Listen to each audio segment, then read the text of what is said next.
And welcome into week 6 of the Final Drive. I'm Zach Hanley alongside Andrew Banstra. With only a couple weeks left in the regular season, the conference races are really heating up. And look no further than the Big A. Verona is the lone undefeated team in the league, but 4 other teams are right below them in the standings with just 1 loss. And one of those teams is Middleton. The Cardinals looking to hand the Wildcats their first loss in the Big 8 in years. Middleton last beat Verona in 2021, but as long as you got Trey Poteet, I like your chances, and the Wildcats do. Scoreless game in the second quarter, and Asher Grady rocking the Cardinal defense to sleep like a baby. Touchdown Verona, up 7-zip. And then in the trailing seconds of the first half, head coach Andrew Riley decided it was now Trey Day. Caleb Hallmark with a fairy tale throw, snagged by Trey Poteet for another Verona touchdown, but Poteet, he wasn't done. The kickoff to open the second half, and who else but Trey? There's a reason number 3 is going to Tennessee to play in the SEC. I said it's great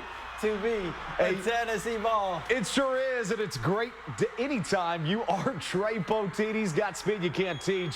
Tells the defense you can look, but just don't touch. Trey carries his Cats to a rivalry win. 21-7 is the final.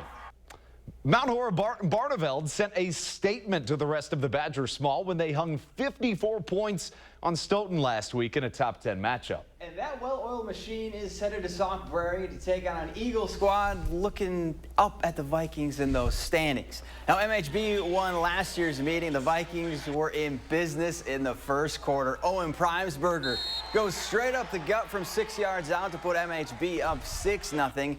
And Andrew, like Mama always says, if it ain't broke, you don't fix it. Don't do it. Later in the first, it's Primesberger again. This time, diving in for another tutty to make it a 2-score game.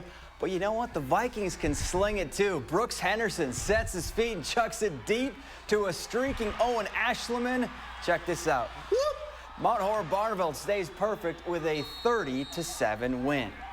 In the Badger Large, 2 teams entered undefeated and stayed that way in the conference play after tonight. Sun Prairie East beat Monona Grove, and Waunakee knocked off Oregon to set up a big-time matchup between the 2 next week. Well, it appears to be a 2-team race in the Capital Conference between Columbus and Lake Mills. Both teams are perfect in conference play. But don't just yet count out Lodi. The Blue Devils looking to get back into that race and can do just that with a big-time win tonight.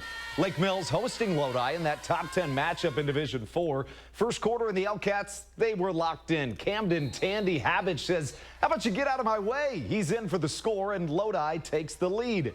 And then in the second quarter, it's more Lake Mills. Tyler Wolin lays a brick on number 10. Tyler Brinkman building a lead 1 play at a time. Lake Mills, they take the 14-zip lead. And then in the third, the Elcats, now, they weren't letting off the leash. This time it's Caden Somolinski rushing in for the score. How about it? Lake Mills holds on to win it 28-7.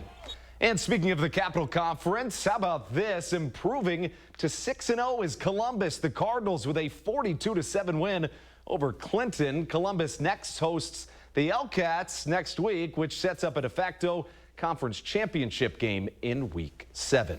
And down in the 6 Rivers, both Potosi Cassville and Blackhawk Warren came away with big wins tonight. Those 2 don't play until the final week of the regular season, but I'm pretty sure a conference title will be on the line then.